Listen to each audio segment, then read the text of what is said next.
বেডরুমে ওয়াইফের সাথে কি করে ওটা ফেসবুকে না দিলে পেটের ভাত হজম হয় না, কোথায় কি করলো, এগুলো আমরা ফেসবুকে শেয়ার করি না। আপনি চান কি না আগে বলেন? তাহলে আমি যে চাই না এই ধারণাটা বা এরকম যুক্তিসঙ্গত কোনো কারণ আছে আপনার কাছে না বাবার আমি কোনো স্ট্যাটাস দেই, ওটা তখনকার মানে ওই টাইমটার উপরে আপনি খেয়াল করে বুঝবেন, ওই সময় কোনো ঘটনার উপর বেস করে আমি দিই, আমার মনের কথা আমি বলি।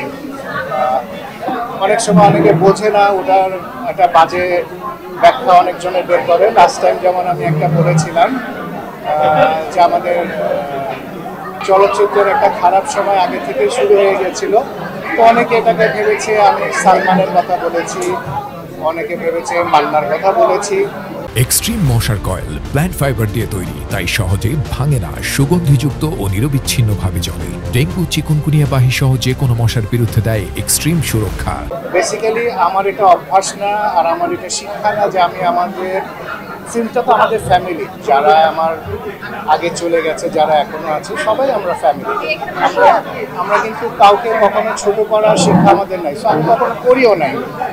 মানুষের বোঝার ভুল, অনেকে ভেবেছে আমি সালমানকে বলেছি, অনেকে ভেবেছে আমি মান্নাকে বলেছি, বাট আপনি যদি ভালো করে এটা আবার দেখেন, আমি কিন্তু কাউকে মিন করে বলিনি, আমি কিন্তু সময়টাকে মিন করেছি, কাউকে কোনো পার্সনকে মিন করি।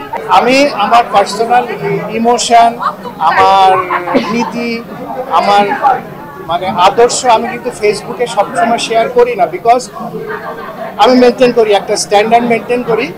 অনেক সময় হয়তো পারিপার্শ্বিক অবস্থার জন্য আমরা স্ট্যান্ডার্ডটাকে নিচেও যাই, বাট তারপরে একটা লেভেল মেনটেন করি, ওর নিচে কখনো আমি যাই না।